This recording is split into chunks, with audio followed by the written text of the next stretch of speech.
My name's Mina, and I'm addicted to buying books. You guys honestly can't even believe like how overrun my house is with books, and I feel like I say this every time I do a book haul, but it is actually so crazy and egregious at the moment. But still, I found it in my heart to buy some more books because it's just, they bring me so much comfort, they make me so happy. And so I bought a bunch of new books and I'm here to share them with you. There's about 30 of them, so I'm very excited to do so. I also want to say that my voice is a little bit off because I'm dealing with the worst case of seasonal allergies possible, but a little pollen is not going to stop this yapper from yapping. So we're going to talk about these books and I'm excited about it. For today's video, we are going to be partnering with Book of the Month.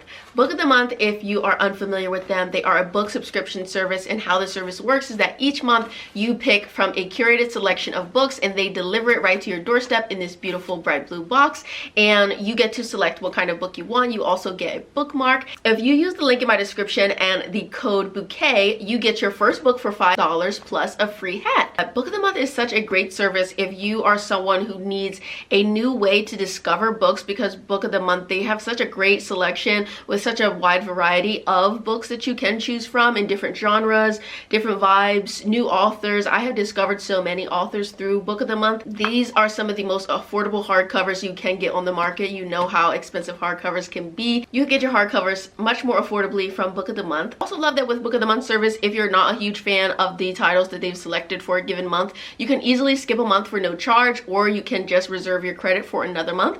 So I'm going to show you guys what I got in my box. So here's the bookmark that it comes with. All right, so the bookmark says, "It's been pages since we met." I love it. Adorable. And the front part says Book of the Month.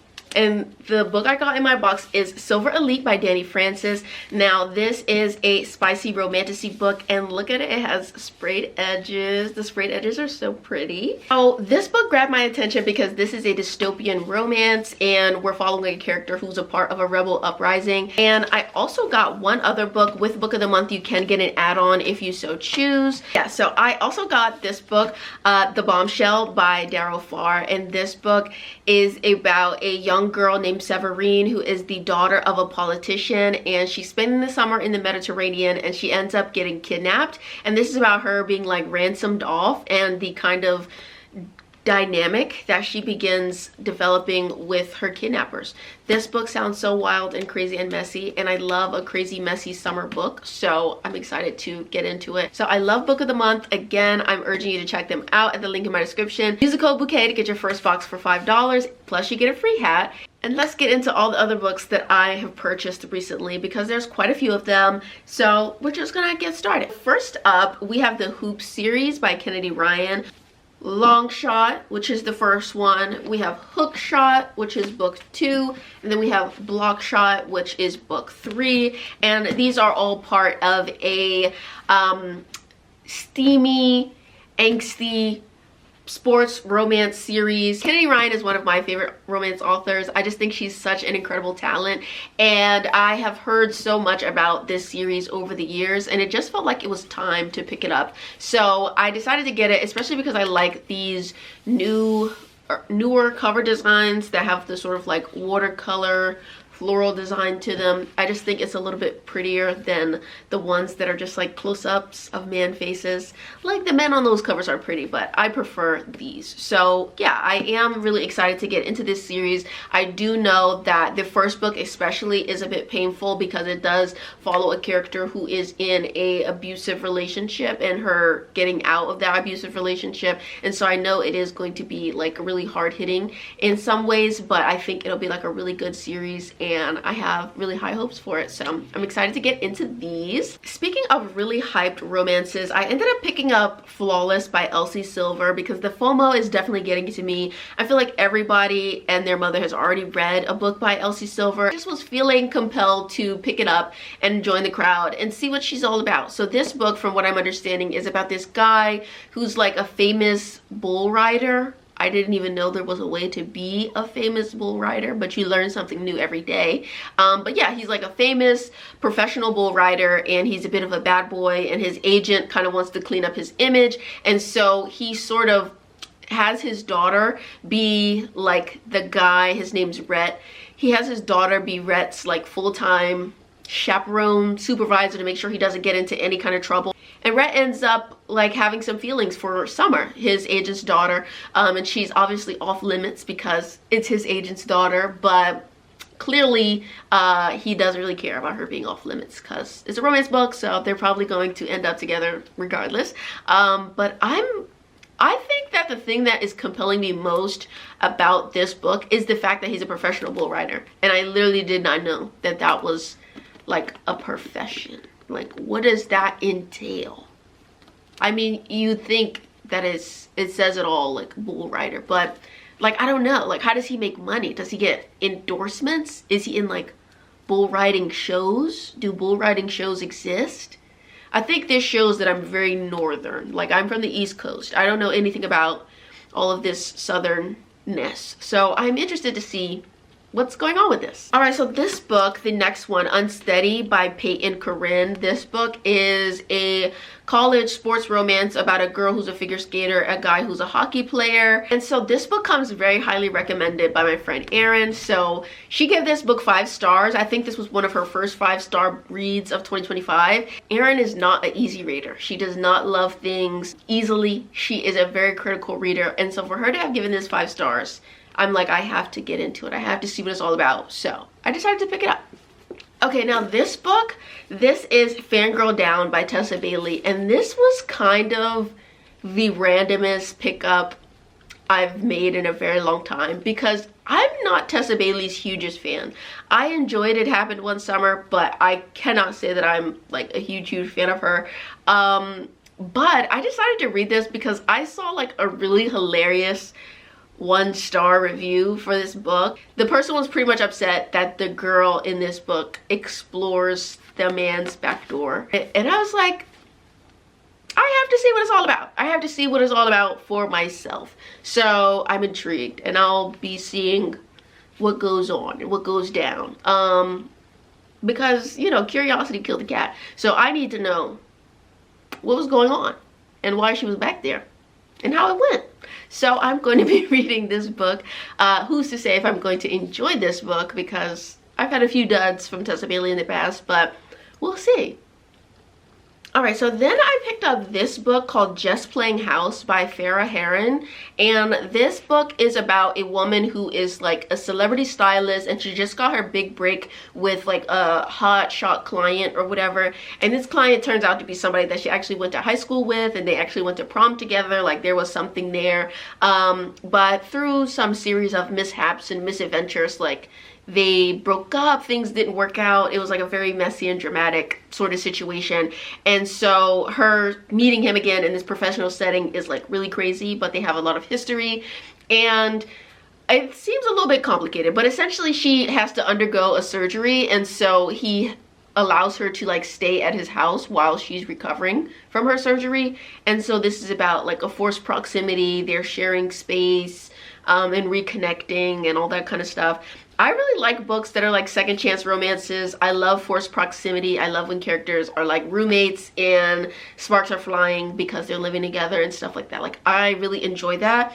I feel like the synopsis, I don't know, like the way that it's described just sounds a little bit crazy. Like, she becomes his stylist, they're working together, suddenly she's moving in. Like, I don't exactly understand the mechanics of all that, but I will be reading it to find out. But yeah, I love forced proximity. I love the roommates trope. I love second chance romances. So there is a large possibility that I'm going to really love this one, but who knows? We'll see. This will be my first time ever reading something from this author. And also, I really like this cover. I just think it's so pretty, and I like the colors, and it's just fun.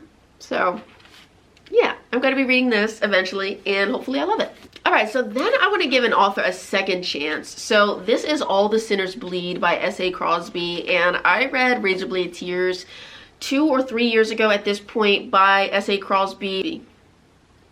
Cosby. I didn't love Razorblade Tears. I feel like it was very well written. It was very competently written, but it just wasn't something that like fully spoke to me. But I did think that the author's writing style was very cinematic, and it was something that was like very entertaining and propulsive about his writing style. So I wanted to give another one of his like mystery thrillers a try. And I know that this book is essentially about a black sheriff who lives in a small town, and he's investigating a string of crimes, and there may be a serial killer in his town, so he's kind of like unraveling that mystery. And it sounds like it'll be good, so I'm willing to give it a shot, and I hope I'm going to like it a bit more than I enjoyed Razorblade Tears. Then I got this book. This is Matrix by Lauren Groff, and this is like a story about medieval nuns. So yeah, this author is more well known for her book called Fates and Furies, I believe, but this book, like I said, it's set during the Middle Ages. I think it might be set during like 1150 or something like that, and it's about this young girl. She's about 17,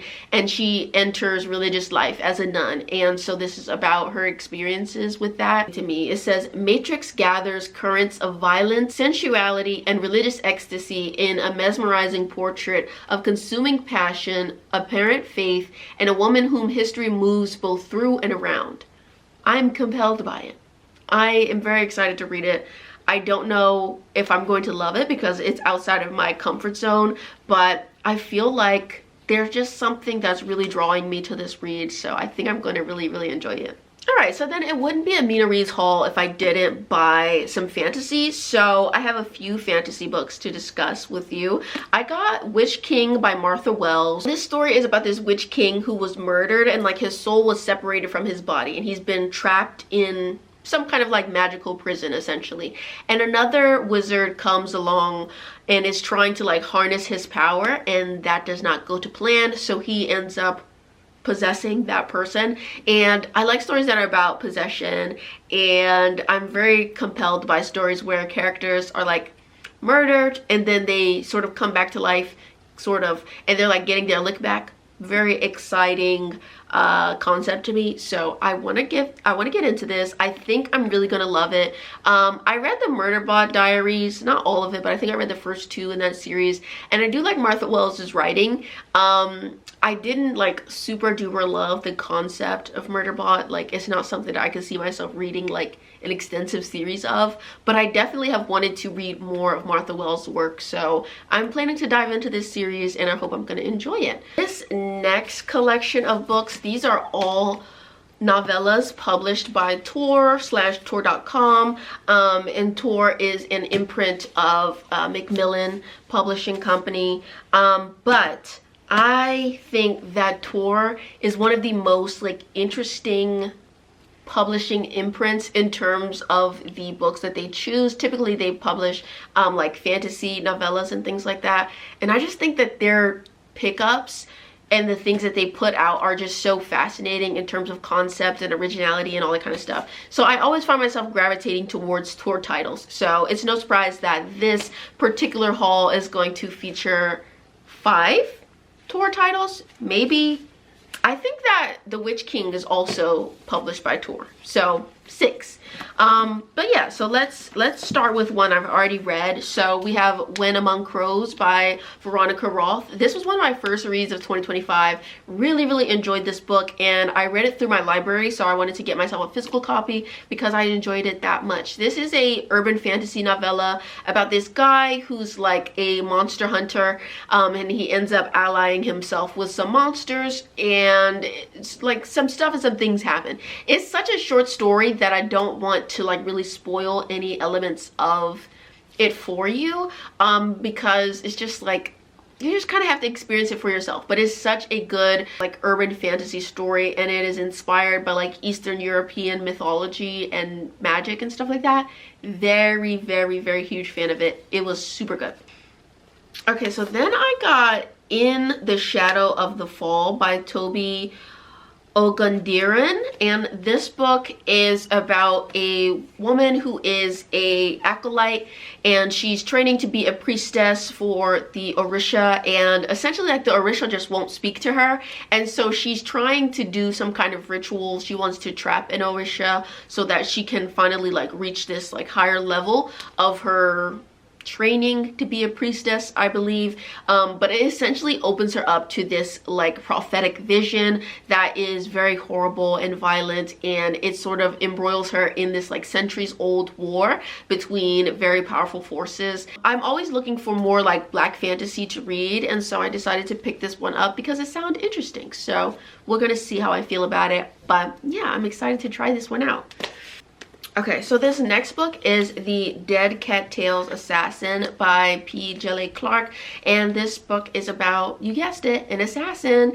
And from what I understand, this is about her. She gets like a new contract, and it brings her face to face with someone from her past, and it's gonna be a mystery. We have to figure it out by reading it, and I haven't read it yet, so I don't know too much more than that, but I do really like this author, and I am excited to read more by him. I like fantasy stories that are about like assassins and contract killers and all that kind of stuff, so I'm excited to see if I like this character and if the character is as badass as the synopsis makes them sound. Okay, so then I picked up The Ballad of Black Tom by Victor Lavelle, and this book really reminded me a little bit of Sinners. I absolutely love the Sinners movie, the best movie of 2025 already. It was just so stunning and phenomenal on so many different levels, and this just sort of reminded me of that. This is set in the 1920s, I believe, like 1920s, 1930s. It's set in Harlem, and it's about this character who's, you know, a bit of a criminal in the underbelly of his city, and he ends up involving himself in a deal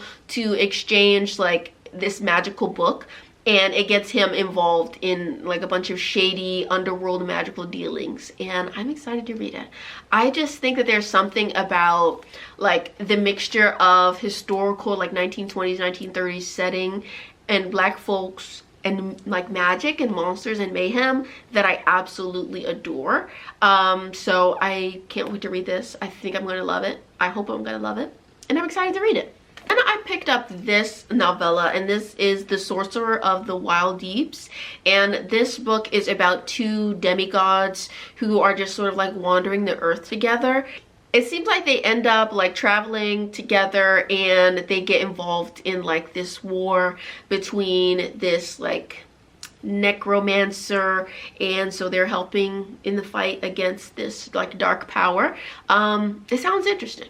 And like I said, I'm always on the hunt for more like black fantasy, and as you can see on the cover, it's very beautiful, and the main character is obviously black. So I'm excited to read it. Okay, I also got this book. This is called Masquerade, and this is like a Hades and Persephone retelling, but I believe is like West African inspired. Yeah, so it's like set in West Africa, and we're following this woman who gets married off, and it's supposed to mirror the Hades and Persephone myth in some ways. I'm very intrigued by it. I hope I'm going to really enjoy it, mostly because the cover is like super stunning, and I hate when a book has like a beautiful cover and then I don't like the book. Like that pisses me off. So I hope I'm going to really love this book. Okay, so then I got The Fall of Numenor by J.R.R. Tolkien. This book is, it's like some additional content set in Middle Earth, and it is about the second age of Middle Earth, and I believe that the Lord of the Rings is set during like the third age of that universe. And so this book follows a civilization called Numenor, which is actually what I believe the Rings of Power series on Amazon Prime is about. And so I just was intrigued to pick this up because I am reading The Lord of the Rings, which is the third age. So I just thought, like, you know, why not delve deeper into the Middle Earth lore? Maybe it'll be fun. So when I saw this at a thrift store, I just picked it up, and maybe I'll read it eventually, but it's not like super high priority, but I couldn't help myself from picking it up. Okay, so then I got All of Us Strangers by Taichi Yamada, and this book is the inspiration for All of Us Strangers, the film, which stars Andrew Scott and Paul Mescal. And I actually was really surprised when I picked this up and I found out that this was a translated work, because you never would have guessed that based on the film. But I'm very interested to see the differences between the book and the movie. I hope it's as beautiful and heartbreaking as the film was for me. The film made me sob like so terribly, and it was so painful but also so cathartic, and I need an experience like that again. So maybe reading the book will provide that experience anew. We'll see. I hope. But yeah, it's a very, very interesting, like speculative, heartbreaking story. And I don't want to try to give a synopsis because I feel like I'll spoil it by accident. But it's a very good film. So I hope it's a really good book. All right, then a publisher sent me this book unsolicited, so I'm not super duper sure what it's about, but this is called A Gentleman's Gentleman by TJ Alexander, and I think that this is a like Regency romance and it's following a trans character. So that's exciting. I have read a book by this author in the past and it was like a poly queer romance story and that was cute, so hopefully this will be cute too. I'm definitely willing to give it a chance and I hope I like it. Oh my god, I know I said that the pollen is not going to stop this yapper from yapping, but I want to scratch my eyes so bad and I feel like as I talk my voice just gets more and more nasally and weird. So I'm sorry, but I really did want to film this and I feel like if I don't film it now I won't film it ever because my voice is going to sound like crap for the entirety of the spring. So, but this is me. This is just who I am at this point, I suppose. So then I got this book, Mutual Interest by Olivia Wolfgang Smith, a queer historical fiction novel, and it's essentially about this couple that's in a lavender marriage, and outside of their marriage they are exploring their sexualities, and I'm just so fascinated. I'm so fascinated, and I have been talking a little bit about how I want to get more into historical fiction, so it just seemed like something that I should pick up because I love queer history and I love reading like stories set in different time periods about queer folks, so it just seemed like the right book to pick up, so I'm excited. Also, I think this is like such a beautiful shade of pink, not that that really matters, but I do love this book cover. It's very good. Okay, so don't laugh at this next book, but this is Bee Sting by Paul Murray, and I bought this book exclusively because Dua Lipa has read it. Is that crazy and silly? Maybe so, but she has a book club called Service 95, and I have been sort of like, I have been watching from a distance the various books that she picks up for her book club, and they all just seem so interesting, and I feel like her taste just fascinates me, and you have to watch the interviews that she does with the authors for her book club. She has like a podcast, like YouTube channel or whatever for the book club, and she does such incredible interviews with every person, and like her insight is just so good. So I would definitely recommend checking out like her Service 95 YouTube channel just to see some of the author interviews that she's conducted. She's such a good interviewer in my opinion. Anyway, regardless, I was watching her discuss this book with the author, and this is a book set in Ireland, and it's about this family, and it's sort of like a tragic comedy about, they're sort of stuck in a negative spiral. You know, the father, he's like a doomsday prepper, the mom, she hates her life, the kids are, you know, angsty teens who are discontent and blah blah blah, and the story is sort of exploring what small thing would have had to be changed in the past to change the course of their lives in a way, and it's exploring that. So I'm interested to see how that goes, but this book is huge. It's massive.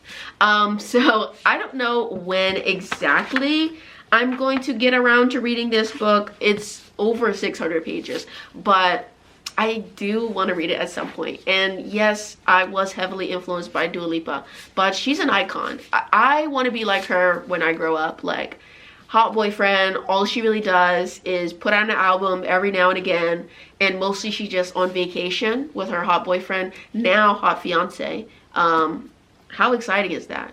Wish that was me.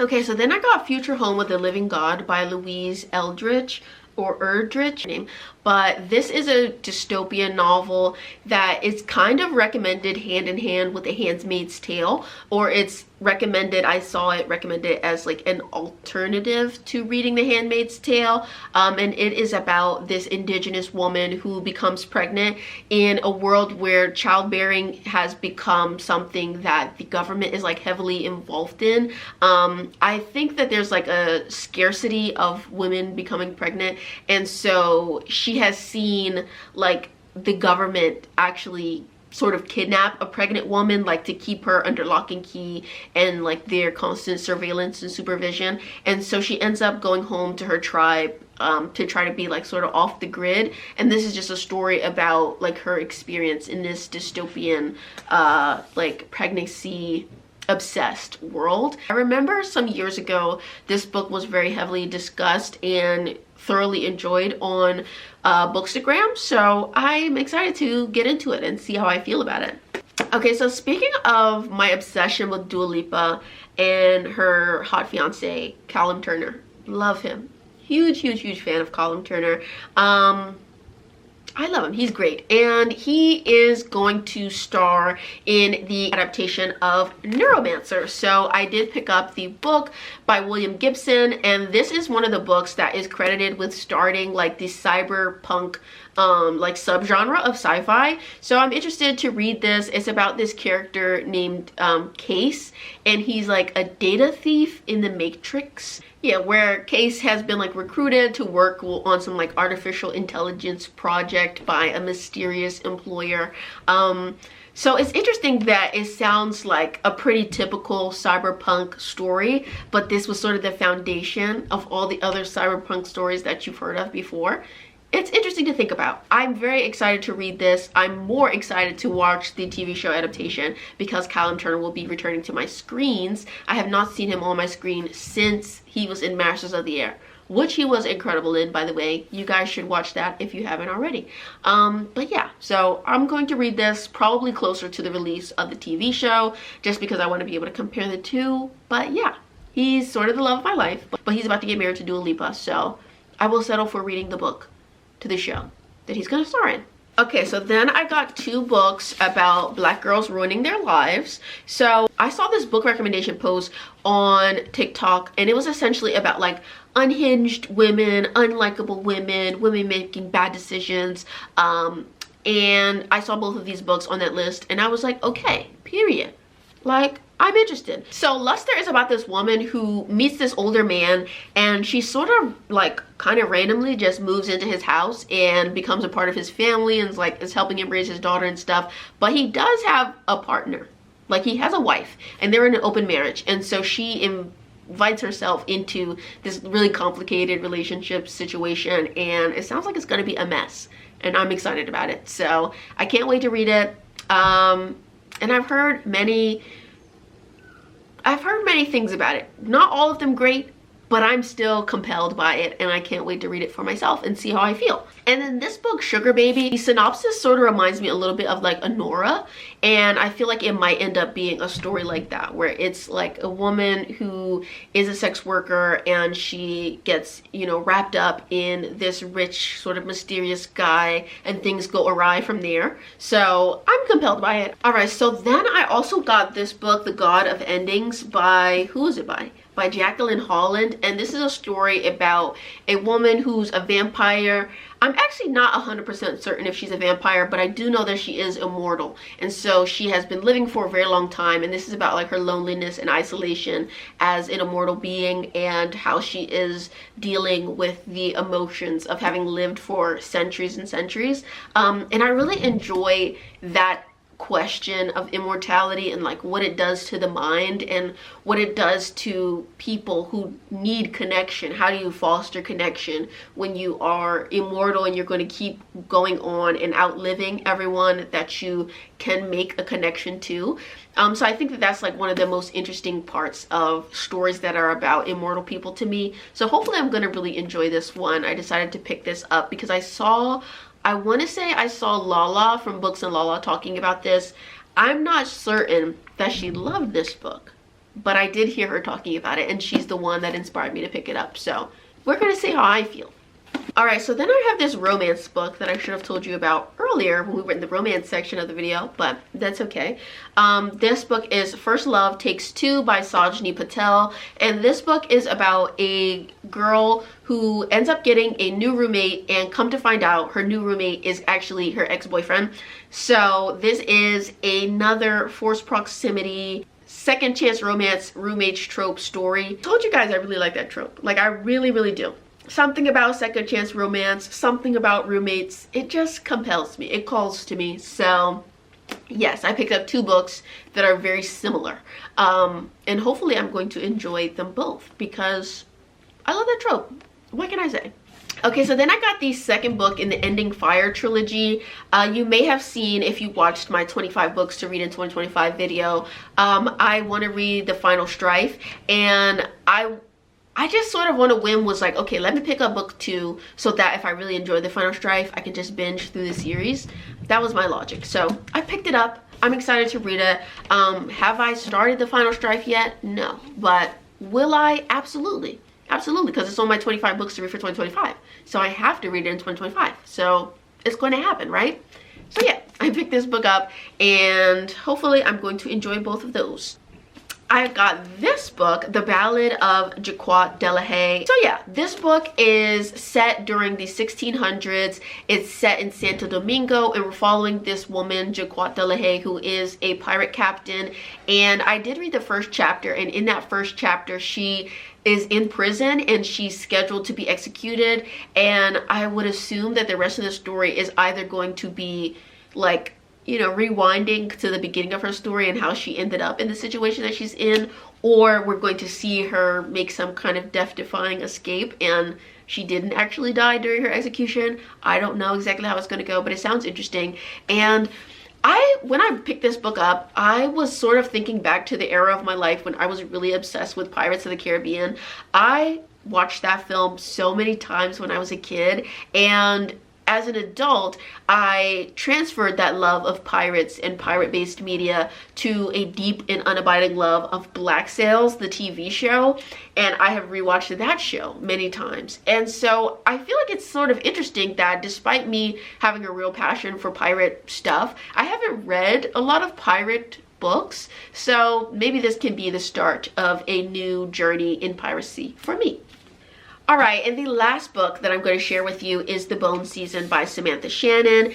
And I picked this book up mostly because of the fact I really don't know what this book is about, and I don't care to know what the book is about until I read it. But I picked this book up because I was having a discussion with one of my best friends, Miriam, about it, and she was telling me that this author republished this series. I do know that this book was like really popular in like 2016 or 2015 when it first came out, but I know that the author republished it and revised some parts of it, and there's some new material added to the books. And I'm sort of compelled by the fact that she went back to that old story and added new parts to it. I'm intrigued by that, and from what I have heard from people who have read both versions of the book, the additional material does make the story a lot better, and there's just something about that I find very fascinating. I want to read this eventually, but this is like very low down on my TBR. Like, I am excited to have it, I'm excited to give it a shot, but I don't know when I'm planning to read it. So that's all of the books that I have hauled recently. Again, thank you so much to Book of the Month for sponsoring this video. Be sure to check them out at the link in my description and use the code bouquet if you want to get your first box for $5 plus a free hat. Thank you so much for tuning into my spring book haul. I hope I will see you all in my next video. Let me know if you have read any of these books and which one do you recommend that I pick up first. Thank you so much for watching, and I'll see you in my next video. Bye, you guys.